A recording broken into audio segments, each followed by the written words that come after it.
मैं डॉक्टर अभिषेक Chandra, director नेत्रोदय ICT. मैं आज आपको लेसिक के बारे में बताना चाहूँगा।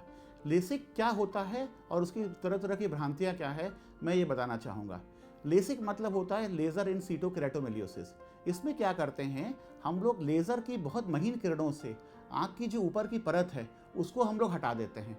तो हमारी जो कॉर्निया होती है वो थोड़ी पतली हो जाती है और यूजुअली जो हमारा पावर होता है आँख का, जो लाइट हमारी रेटिना पे फोकस नहीं हो पाती है, अब वो कॉर्निया पतला होने के कारण दोबारा जाके रेटिना पे फोकस हो जाती है।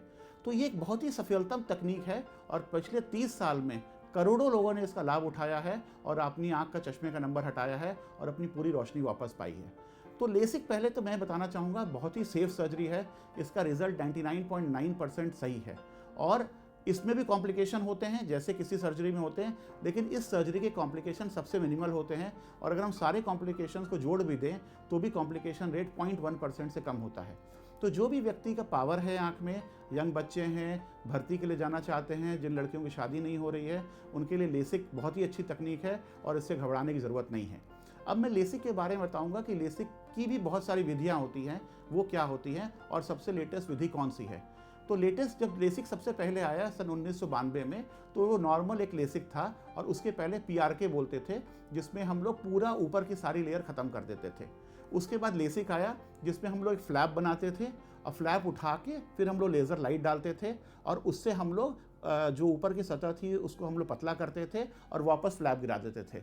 तो लेसिक बहुत ही सफल टेक्निक थी, लेकिन उसमें सबसे बड़ा जो प्रॉब्लम थी कि जो फ्लैप हम लोग बनाते थे उसके कुछ कॉम्प्लिकेशंस होते थे, जिससे कभी कभी बहुत रेयर में भी उसमें हम लोग को परेशानियां झेलनी पड़ती थी। उसके बाद और एडवांस टेक्निक आई जिसको बोलते थे कस्टमाइज लेसिक। कस्टमाइज लेसिक में क्या होता था, वेवफ्रंट टेक्नोलॉजी से हम और एक्यूरेट विजन पेशेंट की दे पाते थे।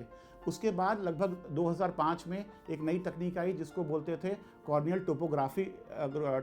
टोपोग्राफिक गाइडेड लेज़र या कंट्यूरा भी बोलते थे।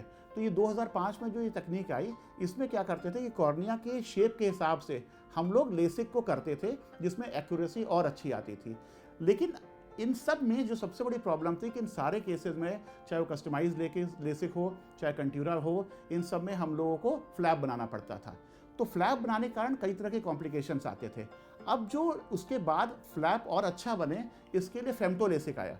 फेमटो में फेमटो लेज़र के द्वारा हम लोग फ्लैप बनाते थे, जो कि बहुत स्मूथ होता था और जिसमें कॉम्प्लिकेशन रेट और कम होते थे। लेकिन अब जो सबसे लेटेस्ट टेक्निक है उसको हम लोग बोलते हैं ट्रांस एपिथेलियल लेसिक। इसमें हम लोग को किसी तरह का फ्लैप नहीं बनाना पड़ता है, हम लोग डायरेक्ट लेज़र आँख में डालते हैं। तो दो तरह के लेज़र होते हैं, एक लेज़र क्या करता है, कॉर्नियल एपिथेलियम को उड़ा देता है और उसके बाद जो दूसरा लेज़र होता है ये कॉर्निया का जो स्ट्रोमा होता है इसको हटा देता है।